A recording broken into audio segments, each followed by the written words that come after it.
Hi all.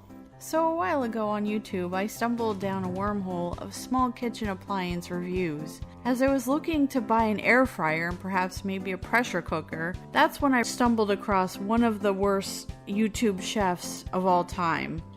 His name is Jack Scalfani, as I like to call him, Jack Salmonella Scalfani. I watch video after video of him butcher, sometimes quite literally, recipes. Imagine driving slowly past a multi-car pileup on the interstate. That's my face as I watched him teach the internet how to make partially cooked meals of varying types and taking awful and unneeded shortcuts to recipes that are already quick to prepare. The absolute horror of Jack's lazy man chefing, air quote, techniques to my boyfriend Tom. And now, since we can't unsee it, we are opening your eyes to it as well. I'm Michelle, and I welcome you to join us for this horrific journey, better known as Pink Chicken and the Lazy Man.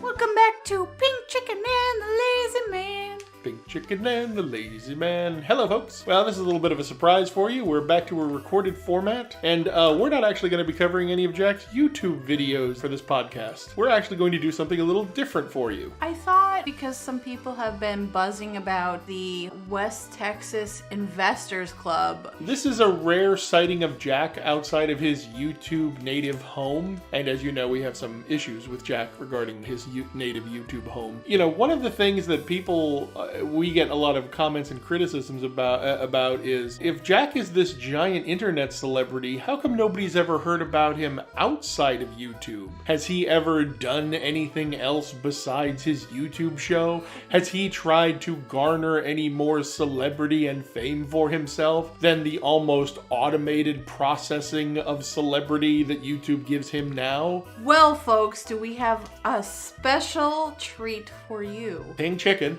in her hours upon hours of research about the entire Scalfani organization, found the financial network CNBC had produced a program that was basically going to be like a Texas-style, 10-gallon hat, southern fried version of Shark Tank. It was a program entitled the West Texas Investors Club.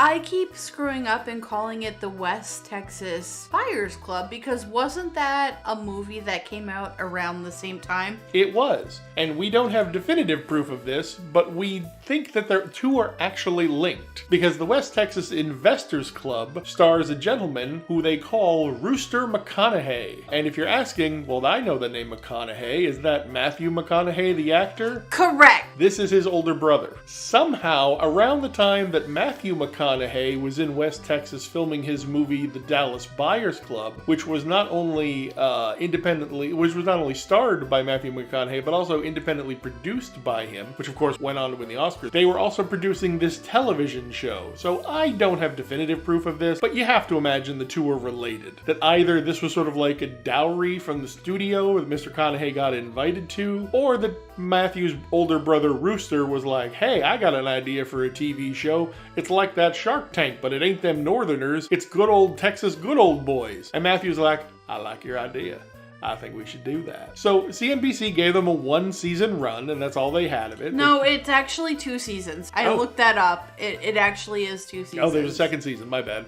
Unfortunately, yes. You know how many episodes per season?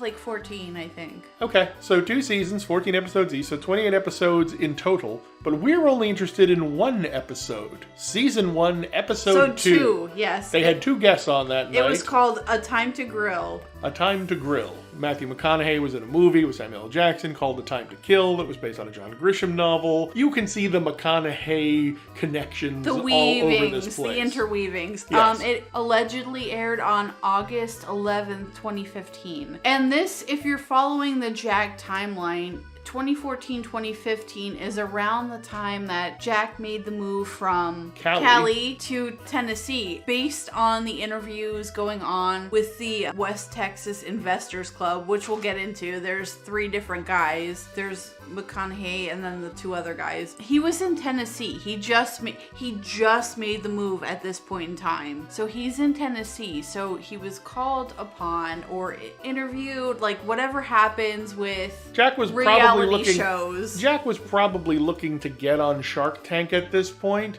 But of course, you know Jack, Shark Tank is A-list. Then you go down a couple of rungs to the D-list or below, and they're like, well, we don't think you're right for Shark Tank, because they knew that Mr. Wonderful or Mark Cuban would tear him apart. I would have loved to see that, by the way. Yeah, but they didn't think that was going to make good television. But they're like, well, tell you what, Jack, we have this other show. What did you say you have? You have a barbecue sauce? Well, that's perfect. Come over here, buddy. Come on the West Texas Investors Club. I'm sure that these Texas good old boys believe a New York-born California native, recent Tennessee transplant, could make barbecue sauce better than they can. And Jack, not understanding irony, said, I bet I could win that. Spoiler alert, he does not win that. He does not win that. So I think we should get into the YouTubulator, except this time it is not a YouTubulator, it is a Vimeo-lator? Is that what we're calling it now? This is the Vimeo Bobulator. Oh, there we go. Okay. So please put your YouTubulators away. We're going to ask you to go under your bed for that other little case you keep under there. No, not that one. This one is the one that controls your secret Vimeo Bobulator. I made that up right now. Oh, that was very good. So we're going to ask you to adjust your Vimeo Bobulator and tune in to this episode, yes. Season 1, Episode 2 of the West Texas Investors Club. A Time to Grill, August 11th, 2015. There's two different investors on this episode. Jack's goes from the beginning of the video to approximately 30 minutes and 16 seconds. So typically with these shows, like Shark Tank's a 60-minute show, they try to get 3 businesses on there, 3 entrepreneurs on there that they might invest in. They're following as best they can the old 20-20-20 radio format. 20 minutes section 1, 20 minutes segment 2, 20 minutes segment 3. West Texas Investors Club typically follows that format, but they take such an interest in Jack that Jack actually occupies 1.5 segments. So they give Jack 30 minutes of their program. It's not evenly divided between the two investors. The second entrepreneur that they bring on is a lovely woman who has an idea for a financial aid app for students. They give her about 15 minutes because it's obvious that she's really outclassed with her app. And they give Jack the lion's share of the episode because Jack proves to be so, I want to say the word entertaining, but I really want to say the word bizarre. Yeah, bizarre makes even sense. The producers of this show, and again, this is a financial procedural game show. It's a Shark Tank derivative. They know the format in and out. This is machine stamping a program. Okay, bring the guy in. We have a talk. Then we go to segment 2 where he actually has to prove his mousy worth with his stuff. Then we go back to the table for a second round of negotiations. We go through the valuations. We find out the numbers, and a deal is made, or they just don't really make a deal. Because this is season 1 of a Shark Tank clone, they probably want to make all the deals they can. Season 1, episode 2, like, he didn't have much of a chance. He didn't have a whole season ahead of him. No, but again, this was season 1 of a Shark Tank clone. Jack should know what a show like this is about. I mean, he should have seen at least one episode of Shark Tank, but it becomes very clear that Jack is way in over his head. Correct. Let's get into it. All right, folks, adjust your Vimeo Bobulators. We are hitting play in 5, 4, 3, 2. So we're in the open. They're running through a montage of what we're going to see in the episode. There's Jack clueless at a barbecue at a wood smoker. It's interesting that in the years after this episode aired, when Jack proved that he had no idea what to do with a wood smoker, that Jack has now taken on wood grilling and barbecuing and smoking as like his centerpiece. Now we have some theories on that as to what Jack is up to with the barbecue, with the whole double indemnity thing. I was talking with Pink Chicken this morning and I was like, you know what you don't see on the Jack show anymore? 5-pound bags of cheese, 3-pound tubs of sour cream. You don't see that anymore. I think Tammy is starving him. For the players, we have Jack, obviously, who we all know and hate. But we need to let the audience in on the West Texas Investors Club. Who are the West Texas Investors? So we have 2 partners, Brewster McConaughey, and he is known as the Gunslinger. We have Butch Gilliam, who is the Hatchet, and then the Mensa candidate. I didn't make this up. This is what they told me on the open. Oh, he's not a candidate. He's a Mensa member. He's a Mensa candidate. I don't care. Gil Prather. Gil Prather, Gil Prather, thank you. who is also known as the Tenderizer. So this is Rooster McConaughey, Matthew McConaughey's brother, and his partner Butch. They apparently have some type of business dealings that they're in on, but that's kind of really shady. They don't really go into that a lot. Really, No. who cares? No. But they bring out this guy, Gil, and if you've ever seen the Mel Brooks movie Blazing Saddles, when they're having the meeting to discuss the new sheriff, and the guy comes up wearing the raccoon vest and the prospector hat, and he starts going, "What dadgum, I know that I've been born in this town, I was raised in this town, and I'll die in this town." And the mayor goes, "You see, folks, that's what we need here. Some good old-fashioned country gibberish." That's this guy. This guy is basically the country gibberish prospector guy from Blazing Saddles. Or if you haven't seen that, Boomhauer. Boomhauer is exactly the... from Mike Judge's King of the Hill. Yes, King of the Hill.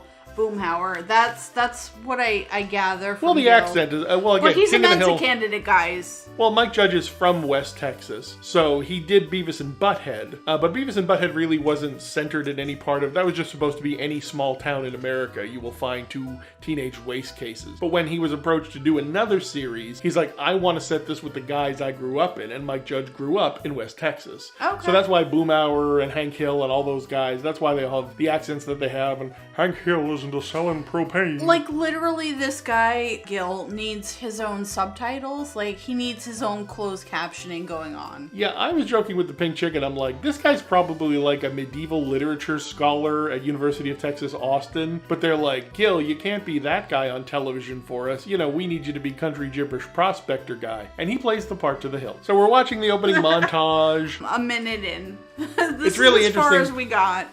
It's really interesting. Well, we're telling you, we're not going to spend a whole lot of time introducing the characters because they don't spend a whole lot of time introducing the characters. They ship Jack in. And it's hysterical because they're like, this is reality television, so most of it is scripted. But they have to have, there are some things they can't control, like Jack's wardrobe and what luggage he brings. And it is so clear that Jack is bringing Tammy's luggage. I don't know if he has his own suitcase or not, but he has this curved little roll-along suitcase. It's so sleek and chic. Yeah, like a beach tote. I asked Pink Chicken, I'm like, are those Tammy's luggage? That does not look like what a guy carries. He doesn't have a duffel. He doesn't have like a standard suitcase. One of the reasons Jack wears his little snapbacks and his kangas and his baseball caps is because he's bald. And that Jack doesn't like to look his age. Jack likes to look like he's 10. He's bald as the day is long. They fly him in on a Learjet, which Jack was all happy about. But they fly him in on a Learjet into West Texas, which is not a very well-populated area. So Jack's now sitting alone in front of a bus depot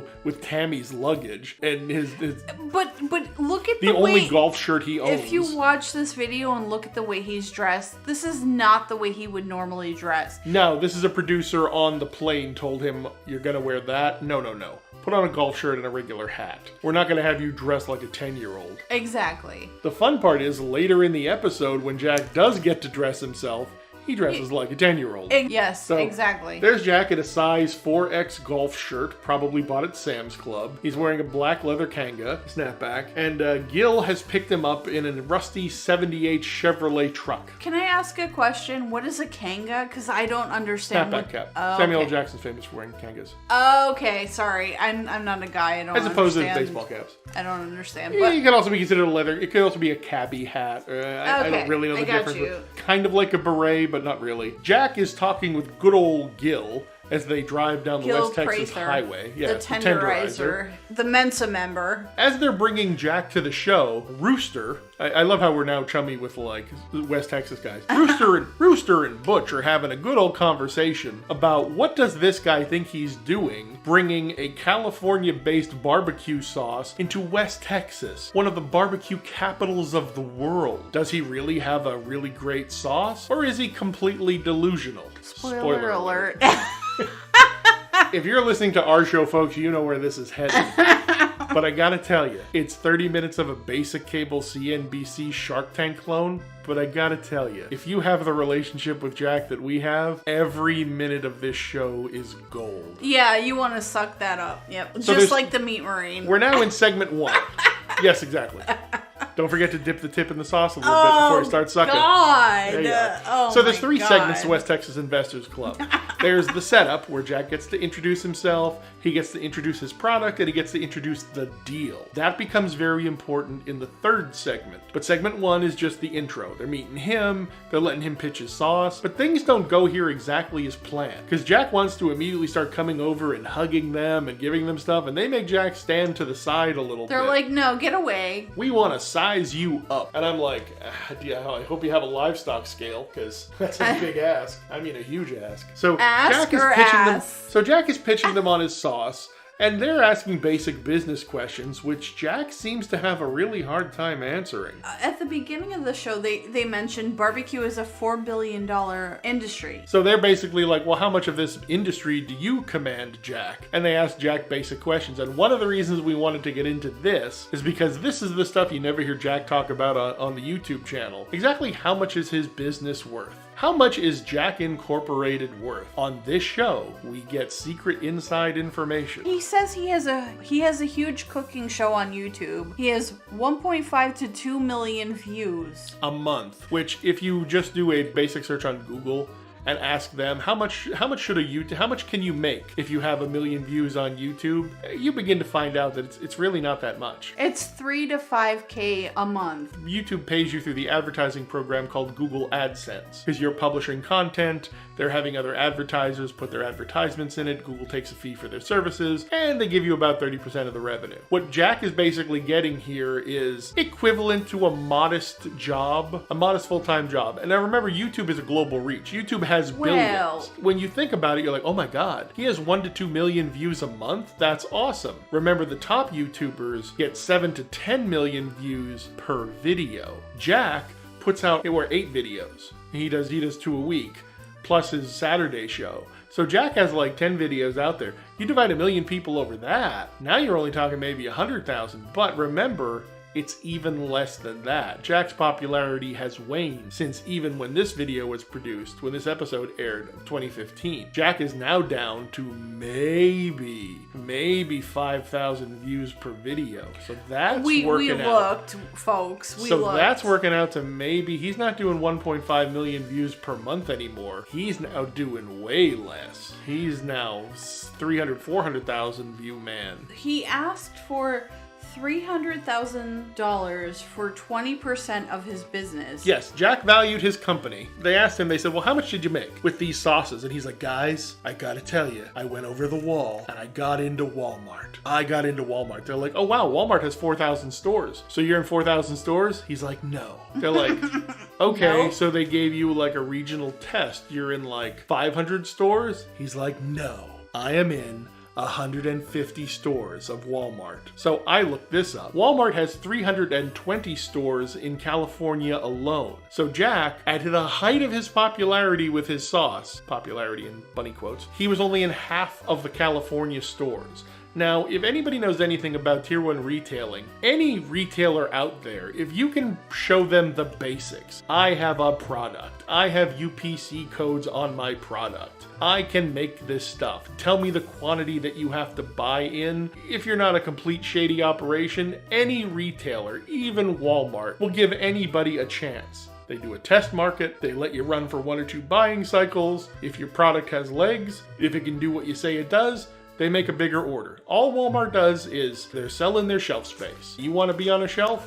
This is what you get. You get this opportunity to prove yourself. Obviously, because you and I can't buy a bottle of Jack's sauce anywhere in the continental United States other than from his website, the Walmart test didn't go as planned, did it? No. And that was Jack at the height of his popularity, and even at that, Jack claimed that his sales for the year that he appeared on the West Texas Investors Club were $106,000 for 4 products.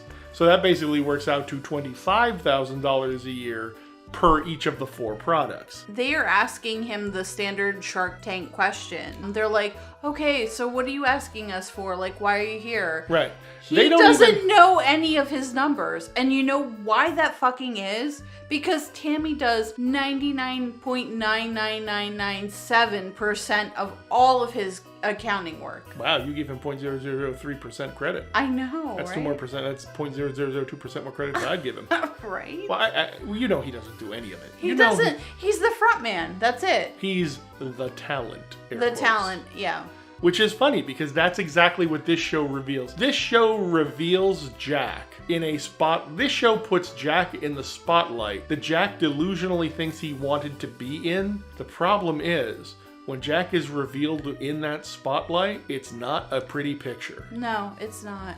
But back to the valuation. Again, you play Shark Tank, you got to know your business. You got to know your sales, you got to know your revenue, you got to know your profit margin, you got to know your profit numbers. Yep.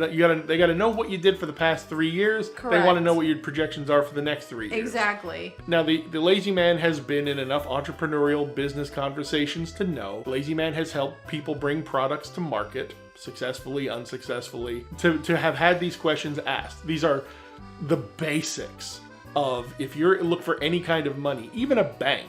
If you open up a taco stand in bumblefuck wherever, and you will run that operation, and you're like, you know what, I want to knock down the wall and buy the building next to me, and I'll make a bigger dining room. You have to go to, if you go to a bank, they're going to ask you, how much did you make last year? How much did you make the year before that? How much did you make the year before that? And then what are you going to make in the next 3 years? 3 years is standard. You go to the SBA, you go to the Small Business Administration, you want to get a Chapter 7 loan through them. This is exactly what you're going to have to go through. So they're not grilling Jack. They're like him. They're really undercooking him. They're not, but in Jack's mind, he's like, oh, this is unfair. I don't know why everyone's asking me this. Immediately they ask him, they're like, okay, what are your sales? And he equivocates and goes, well, we probably did 80 to 100,000. And they're like, probably? Well, okay, you run a sauce business. Maybe you're a little nervous being on the show. Okay. Well, just tell us, how much did you actually net, Jack? What's your profit? And he goes, I think we did maybe 35,000. Now, what Jack doesn't know is these guys are actual business people. And in the actual business world, if you're the manufacturer of a product and your profit margin is maybe 30 to 35%, something has gone horribly wrong. Manufacturer profit margins are not distributor profit margins. 35% is a distributor or a reseller's profit margin. A manufacturer should be commanding way more money than that. When you watch the Shark Tank, they ask the people, most of the people who come on Shark Tank are inventors. They've created something and then they sell it. And those guys, when they ask them questions, they ask them, what's your first cost? What's your landed cost? What do you charge your distributors for it? What do you sell through all your channels? What's your retail? Because every one of those steps is a markup that the manufacturer makes more money on the product. So if he's selling it to a wholesale distributor, that's one profit margin. When you get to the retail level, if a manufacturer is selling directly to the consumer, that's the highest profit margin because you're avoiding reseller costs. And you're taking all of that out, the advertising cost. You're selling directly to the consumer. That's the sweetest plum. You see Mr. Wonderful, you see Mark Cuban on the Shark Tank. When you see the sharks go after somebody and they ask him, like, are you selling directly to the consumer? Because you should be, because that's your highest profit margin. When they ask Jack, and Jack says, I think, they don't even ask him, they don't even use any of the business terms. They don't ask him evaluation. They don't ask him profit margin. They talk in basic West Texas slang. They're like, well, how much do you make? And how much out of that? How much do you take home? And he's like, I think I make 35,000. And they're like, wait, you don't have hard numbers? You didn't bring those with you? Jack begins sweating profusely. So then Jack, to defend himself, says, oh, but wait, guys, I also have a YouTube channel. So it's bait and switch. Right. But here's the thing, we sure did. My God, we've researched this for I don't know, probably 10 hours. We looked at his social blade. We looked at what YouTubers typically make for the level of viewers that they have, or the subscribers that they have. Right. And what does it mean to be a success on YouTube? What can a successful YouTuber make? He's scraping maybe, on average, $172 per video on Cooking with Jack. Right. Not the Jack on the Go or any of the other. Which are far less successful. Right. Not any of the smaller YouTube channel, not Eye to Eye, not Tech Time, whatever it is. Not any of that. So he makes $172. Even if he's still holding 1.5 million views a month. You can look these numbers up yourself, folks. That's commanding maybe somewhere between $3,000 and $5,000 a month is what YouTube's paying him. So you multiply that by 12 months, Jack is somewhere between $40,000 to $60,000 a year in earnings from his YouTube, directly from YouTube. It's slightly a bump over minimum wage. Right. Now, most YouTubers are able to parry that one revenue stream into other revenue streams, like affiliate marketing, or the biggest thing that a YouTuber can do is get sponsorships. Because sponsors will pay you per video, sponsors will pay you per mention. So that's why Jack is always acting like he has sponsors. I'm gonna pat the lazy man on the back for this information, but we all know that Jack's alleged sponsors are not actual sponsors. It's something he's playing off as a sponsor, but actually it's not a sponsor. It's an affiliate link. It's him pretending like somebody sent something to him. Right.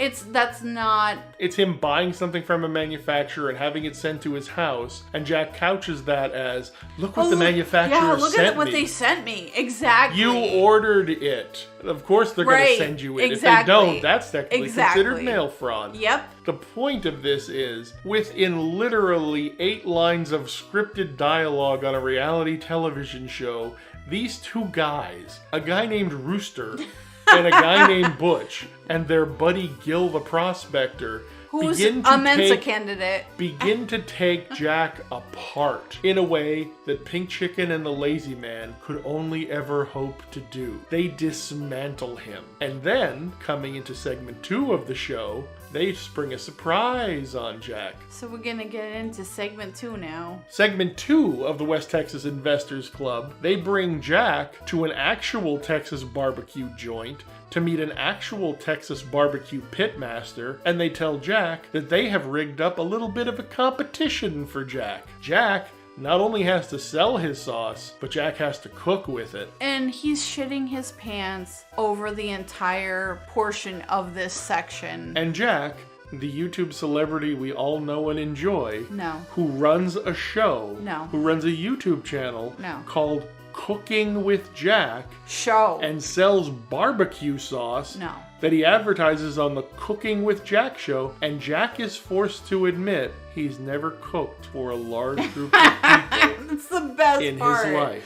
That's the best part. He's never touched an actual wood barbecue smoker. How the fuck even? So this becomes strike 2 against Jack. Strike 1 of Jack at bat at the West Texas Investors Club. You don't know your numbers. Oh, and his valuation on the numbers.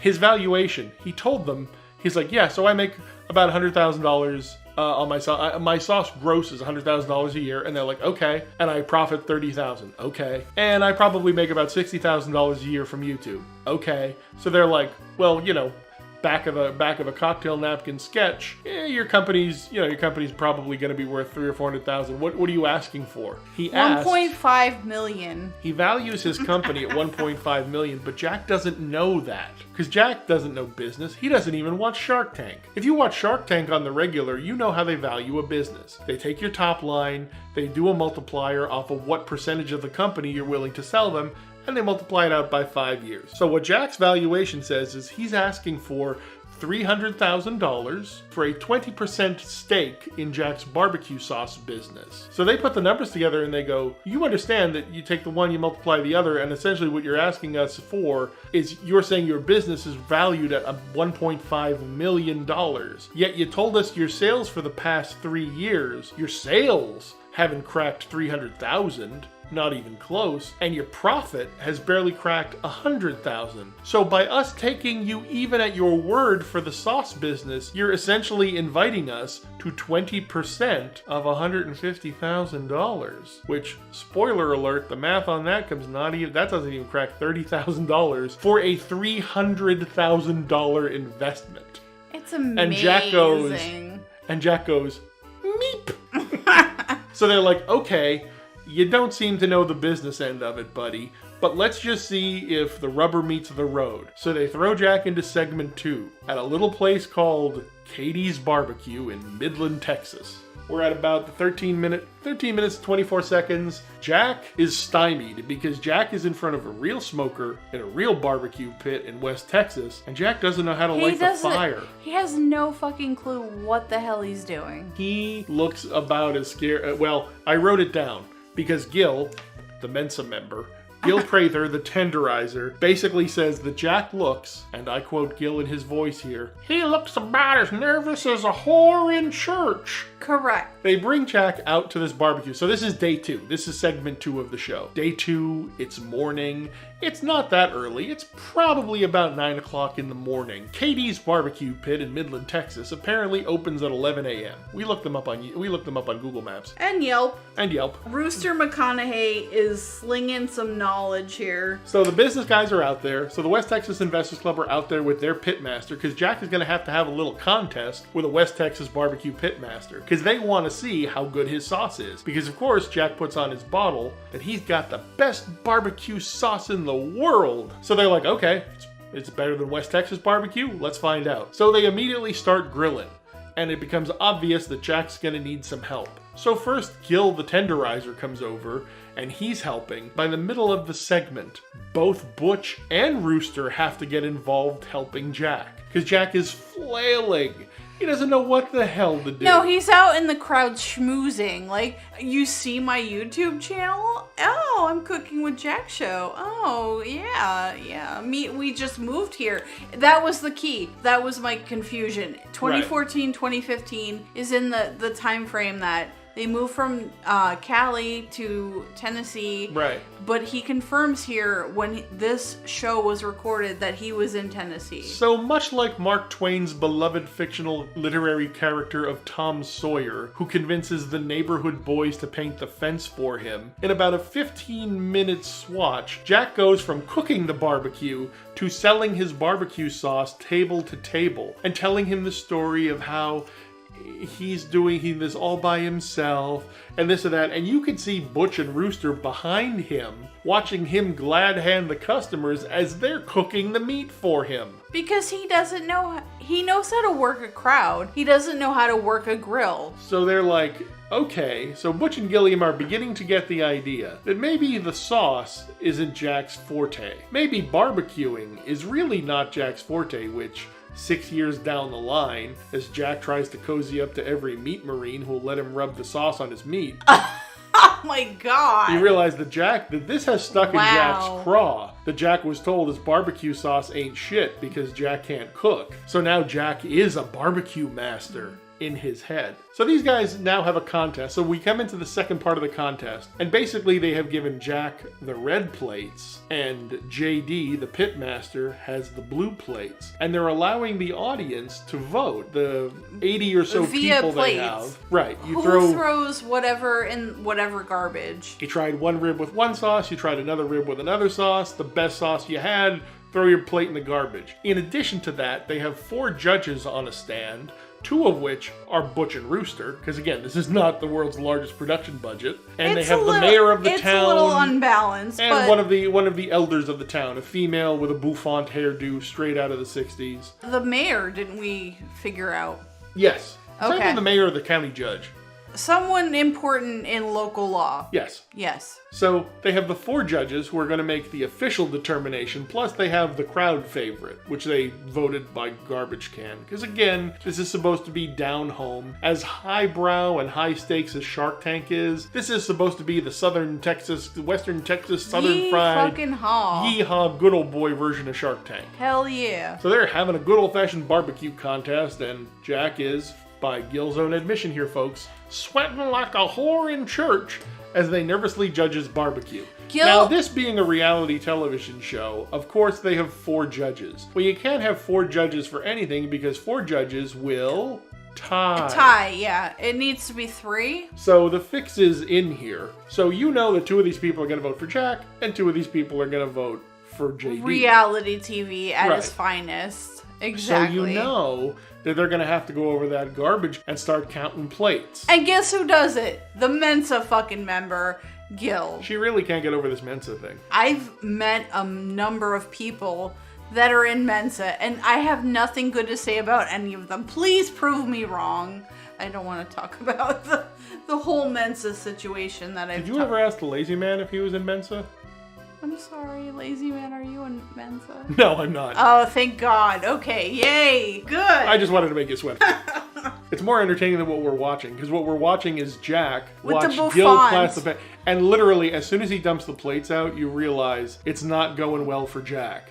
Because as soon as he dumps the plates out, Literally, you can see they have the Mensa member dig through the fucking trash. where people have thrown away their just eaten ribs. So there's half-bitten meat. Obviously and bones. pre-COVID, but now it makes me so fun. Like, it makes my heart smile. It's triggered, yes. But you can, Gil doesn't have to go through all this. You can see there's not a lot of red plates in that garbage. I forget what the final tally is, but Jack got knocked out of the ballpark. JD, Like the actual... 10, you thought? More than 10, yeah. Yeah, at least 10. So it wasn't even close. Jack didn't come anywhere near. So going back to remember, Jack has 3 chances here. They have 3 segments of the show. The first segment is He Jack, struck out. just buy your numbers. Just buy your numbers, because that'll sell you anyway. Wrong. Do you know your numbers? Nope. Nope. Are your numbers impressive? No. Not at all. The only number that impressed them was the YouTube show. They're like, oh, 1 million views. We could do something with that. But then Jack says, well, that's me. You can't have any of that. That's a piece of my heart and soul. So they're like, yeah, whatever, Pally. If we're going to give you money for your barbecue sauce, we're going to get a piece of that YouTube action because you have established an advertising channel that we can exploit and help you sell more sauce. But of course, that's a large chunk of nuanced understanding that our Jack just doesn't have. No. So now everybody's applauding segment 2. So Jack is now behind the proverbial 8 ball. So now we get to segment 3. 3. Dun dun dun. In between segment 3, they let Butch and Rooster talk for a little bit. And they're not happy that Jack was glad-handing, but they see something here. They're like, wait a minute, this guy's getting 1 million views, he's getting 1 million sets of eyes a month. If Jack's willing to part with if he's willing to sell some type of interest in his YouTube show, that we can help him with. Because remember, this $300,000 isn't a prize. And a McConaughey. It's a business investment, right. A McConaughey. I was pitching Pink Chicken. I'm like, can you imagine if in the totality of circumstances, because who knows what a celebrity is anymore? Everybody's a celebrity on YouTube. We're celebrities. Whoa! A very low bottom rung. Of the bottom rung. But we're there. Z-list celebrities. We're more than 0. Yay. We're definitely Z-list. But it's not, again, it's not what it used to be, to become a quote-unquote celebrity. So these guys are talking about Jack, and they're like, well, all he's got to do is let us in on this YouTube action, and we'll back his sauce. They are basically saying they feel so bad for Jack that all he has to do is capitulate to them a little bit, and they're going to do some business with him. So they are not prepared for what comes next. If you listen to what they're saying and what Jack is saying, Rooster and Butch, or are you talking about Gil? Yes, both, all of them. It doesn't matter. So you're talking about the entire West Texas Investors Club? Yes. Okay. They see that they're not interested in the sauce. They're interested in the YouTube. The YouTube makes more money. Well, the YouTube has the potential to make the money. Remember, these guys are looking for an investment. I think at this point in time, 2014, 2015, the YouTube is making more money. But it isn't. You're buying into Jack's bullshit. Jack laid his numbers out in segment 1. No. I think that the YouTube is making more money. Does math not work in your world the same way it works in mine? No, I think... Because he said his sauce makes $100,000 a year and his YouTube makes $60,000 a year. Are we listening to this bullshit? Are we agreeing with this bullshit? I mean, we can agree to disagree, but I really think that at this point in time, at 2014, 2015... what's making more money, the sauce or the YouTube channel? I feel like it's the YouTube channel. I don't feel like it's the sauce. But even by Jack's own wonky 3rd grade math, that's not true. Jack stated, because I wrote them down, that his sauce in calendar year 2014 made $106,000. He made a profit of approximately $35,000. He couldn't give hard numbers. He said that he makes 1 to 2 million from 1 to 2 million views a month on YouTube. He makes $3,000 to $5,000. Given in the best case scenario, we'll split it in half, say $4,000 times 12 months. That's $48,000 for his YouTube channel. Right, which is technically all profit. So in the strictest sense, he profits $35,000 maybe from his sauces. He profits maybe, he takes the lion's share of that home from the $48,000. So in a sense, you might be right that he profits more from his YouTube views than he does from his sauce. But in either scenario, how pathetic is that? Yeah, absolutely. It's pathetic. Right, considering his cost of goods sold. But it's a bait and 70%. switch. He's like, hey, I have this, but I also have this. See, Well, it they're turns out, interchangeable, but they're not. as we get into the depths of segment 3, it becomes apparent that our friends Butch and Rooster and Gil come to this same idea that Jack's cash cow is the YouTube show. So they basically proposition Jack and say, look, we'll give you the sauce money, but we want a piece of equity of your YouTube show. We want to use some of your influence, maybe for ourselves, maybe for other products, but you got to give us a piece of that too. They expect Jack to haggle the way a typical business person would. You know, you're at the bazaar and you see something you like and the person says, I will take that from you for $50. And you're like, no, that's much more than that. Give me $60. And the person says, I will give you $52. And you say, no, it's worth much more than that. Give me $58. You haggle.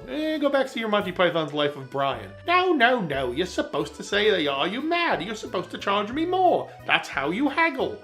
Jack has no idea about any of this. And this is where the layers of the onion completely peel off. And Jack is standing there like the naked special needs 6-year-old that we know him to be. Because in the middle of this hardcore negotiation, you know, Butch is like, look, we think your sauce is shit, but your YouTube thing might be something. We want a piece of that. And Jack goes, no, that's me. That's me. That's my soul. And they're like, buddy, drop the act. Everybody's doing this for money, so what's it worth to you? At this point, they're interested. At this point, they're just raking Jack over the coals to see how much they can get out of him. But they still want to do business with him. They're like, yeah, you know what? He seems to have a certain charm about him, I guess. He did actually get sauce in a bottle. A lot of people say they're going to do a bunch of stuff. They never do it. But here's a guy. He actually has numbers. He doesn't know what they are, but whatever.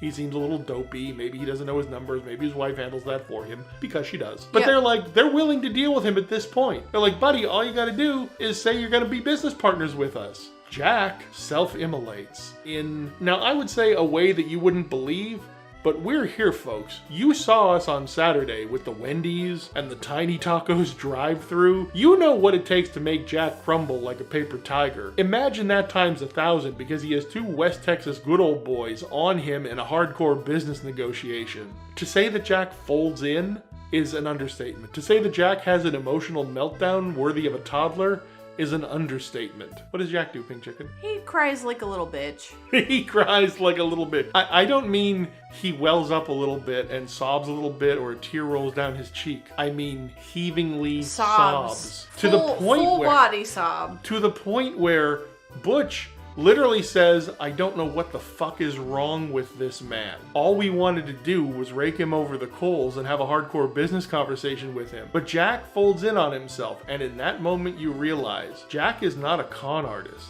Jack is a deluded fool. What's interesting about the third segment of this is that he's wearing the same clothes as the first segment. So did they record the first segment and the third segment together and Jack knew what was happening? Did they just say, hey, hang this up, we're gonna have you come back in this gear? Because Gil and all the other weirdos going on in here have the same clothes on as the first day. There might be a little bit of editing trickery going on here. Again, this is a reality show, and as most people know, reality is in big air quotes. Most of it is scripted. It might be simpler than that. I think Jack might have shown him what he was going to wear, and they're like, no, put the thing on we gave you the first day. Yeah, but no, your clothing looks like a 10-year-old's clothing. The guys are wearing the same thing that they wore the first day. The producers might have said, hey, when you're on this set, you're in business mode, so put your business clothes on. I don't know. It might be a continuity error that you've caught, but the part of it is the way Shark Tank works is you are dealing with them. Yeah, they edit stuff out. Yeah, they tighten stuff up. They move stuff around a little bit. But because it's kind of like a game show, they do have to be honest at a certain level. And this conversation that they're having with him, I hope this is the first time he's doing it because that means he had a blubber for like 10 takes. That would be amazing. I'd love to see the footage that didn't make it into the final airing of this show. I'd love to see the stuff that didn't make the final cut. But Jack lights in on Butch and Rooster, people who want to give him money. And Jack starts crying. And Jack says something that I had to watch this like 4 or 5 times to get this through my head to realize what was going on. Jack says to them, I care about people. I fed your people. I loved on your people. Which makes me creeped out in a way I can't imagine. But Jack's not talking about the 15 years of business that he's done with his sauce. Or any of his YouTube followers. He's talking about the people who he fed at the picnic the day before this. Which he didn't actually feed because somebody else took over the grill for him. Butch and Rooster took over with help from Gil, the Mensa candidate. These guys are blown away, first of all, by Jack's infantile behavior, but by the fact that Jack doesn't know what's going on. They wanted to work with him. All they wanted to do was say, like, buddy, we're going to have to be your YouTube sponsors. The ironic part here is Jack blew the one opportunity to get bona fide YouTube sponsors. The one thing Jack, in his heart of hearts, has always wanted, to be picked up by a real sponsor. To have his YouTube program validated with money by a real sponsor. So what you're saying is all of the sponsors that he's had up to date are probably fake? Yes. Everything that he's been sent? We know... Up until this date? We know Profile by Sanford has proven to not be a real sponsor. Correct. We know that most of what Jack identifies as sponsorships are actually affiliate marketing. Links, yeah. Right. Which, if you know anything about affiliate marketing, anybody can get them. You fill out a simple form, you give them an EIN number, you show them your state tax ID, you show them your reseller certificate. Anybody. Pink Chicken and the Lazy Man can be affiliate marketing because they don't pay you. Hey, Jack, we see you. They pay you when they sell it. You know what we say about Piggy, the little pig that hides in the back of Jack's set in his kitchen. We see you, Piggy. We see you. We see you, Piggy. But now, Jack? But Jack, we see you. We see you. We see you. You come at us, we're coming back at you. But none of your sponsors are actually sponsors, and we're gonna take you down for this, motherfucker. In addition to knowing that you don't have sponsors, so that means you don't get that revenue stream. In addition for knowing you don't get a lot of affiliate marketing, because how's .store doing? How is the Convoy of Hope doing, actually? That's what I want to know about. Yeah, a sketchy non-profit that nobody ever heard of. We also know your numbers, Jack. The West Texas Investors Club. We know that Tammy is plotting your demise. She knows all your numbers. She's not telling you them. Right. Because she doesn't want you buying any more Wendy's burgers. But remember, Tammy is a bookkeeper. To Tammy, this is all an accounting transaction.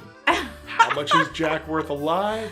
How much is Jack worth dead? Exactly. So she's like, well, he's not even worth that much dead. He doesn't have a full-time job. He runs this sketchy YouTube business. But how could I make Jack worth money dead? What if I were to become a life insurance agent? And what if I were to insure my husband? And what if something would happen to my husband? Just natural causes. Nothing spectacular. No double indemnity clauses coming into it, which is where that comes from. Let's just say Tammy does the same math that the West Texas Investors Club does. And basically comes up with the idea of, this will work out, but it's going to take a while for Jack to eat himself to death unless he has an accelerant, like being told he can't, because he's a man-child. And what does a man-child do when you tell him he can't do something? He does it more. I'm going to hide in the closet and eat all of the crack chicken, Mommy. I'm going to eat so much barbecue. I'm going to have my friends over. Every barbecue chance I get, we're going to eat barbecue. Because that's the only thing she left him. If you notice, there's no more cheese. There's no more rolls. Cooking with Jack has become anemic. Cooking with Jack has become meat with Jack. Meat with Jack. Yeah, seasoning meat, rubbing meat, touching the tips of their meat together. Smokeback Mountain. That's the end of this episode. Pretty much. Oh my god. It's not our typical review of Jack. This could serve as our ultimate review of Jack, because these two guys from West Texas, Butch and Rooster, our buddies Butch and Rooster, from Midland, Texas, take Jack apart in one 30-minute CNBC Shark Tank clone episode in a way that Pink Chicken and the Lazy Man never could. He can get copyright struck all he wants. He can try to shut us up as all he wants, but he can't deny the truth, because the truth's out there. And when this goes out, it hurts. The truth does hurt. It hurts. It hurts like losing a barbecue contest. Oh, on a national TV show. But on a final note, I finally realized something. And I didn't realize it with just the West Texas Investors Club. I realized it in the Wendy's drive-thru episode. When Jack went in and cried and complained and got another burger. He acts like a person with special needs. And I have nothing against people with special needs. What I hate is the way people treat people with special needs. Cloyingly sweet to them. They're very saccharine.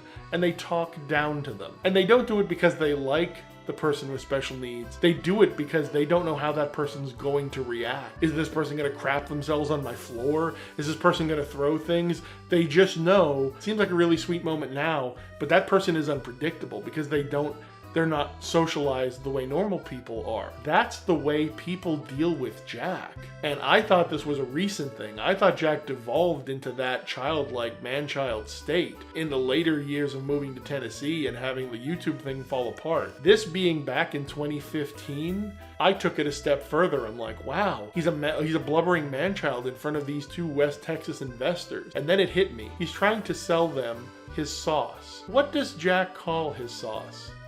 The best. The best barbecue sauce in the whole world. Now, we being longtime fans of Jack, we know where that comes from. What is Jack's stated narrative for how he got the name of his sauce? One dude one time said one thing, which was, hey, this is the best barbecue sauce in the whole wide world. Jack somehow took his barbecue sauce to his local butcher in California, even though we know he shopped at Kroger's and Ralph's out there. But anyway, he took his sauce to this local butcher guy who's never been on a show, who's never been named, and this butcher guy gave the sauce to his customers. According to Jack, the guy told Jack, he told me that it was the best sauce in the whole world. Now, knowing the special needs story that I just gave you, doesn't it put Jack's narrative in a new light? Do you really think that sauce was the best sauce in the whole world? Or was that the butcher guy looking at Jack in his childish baseball cap and childish outfit? Snapback, yep. And Jack standing there blubbering in his store.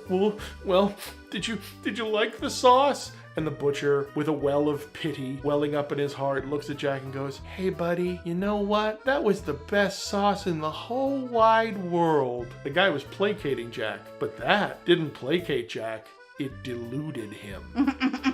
That lit off a fire in Jack that has burned for almost 20 years now. Jack and the best barbecue sauce ever and everything that's involved with that. He has one media article in California. Right. All of Jack's celebrity, all of it comes down to somebody feeling sorry for Jack and placating him. Because by Jack's own admission, he's a nice guy. Allegedly nice guy. The nicest guy on YouTube, from what I heard. But if you want an idea of what Jack's celebrity is actually worth, we'll put the link in the description. And we'll show you Jack's episode of the West Texas Investors Club. And they will play it again. They pin Jack. Hey, they pin Jack like a butterfly to a card. I can't compete with the McConaughey. Now, we can argue with Jack. Jack can fight with us. We can fight with Jack. He can ban us. But you can't hide from the truth. And when you're dealing with a con man or a deluded fool, we're still not sure which Jack is. The one silver bullet in that fight is the truth. Yeah, I think we should end it there. I think so too. That's a good note to end it on. Yes. The lazy man is super angry. I'm just pointed at him now. You know. I'm intently focused. Again, like I said, the laser focus. The lazy man gets by on a cushion of ambitionless experience. The lazy man takes the days as they come. Not because he doesn't have the ability to, he just doesn't see it. But when someone focuses the lazy man's attention on things, that's when all of his resources and talent comes to bear. You'll never hear that phrase, the best sauce in the whole world you'll ever taste, ever again in the same light after the West Texas Investor Club episode. We will link it for you in the description because literally everybody needs to see this. It explains so much. One might say it's the Rosetta Stone of the Scalfani experience. Yeah, we will end it here, folks. The actual Rosetta Stone. We will watch this. We will be live this Saturday. 2 p.m. We will talk about this episode. We will watch it with you guys if you're down for that. Thank you, folks. We will get this out to you before Saturday. Hope. This has been an extra long, extra strong, extra hard episode of Pink Chicken and the Lazy Man.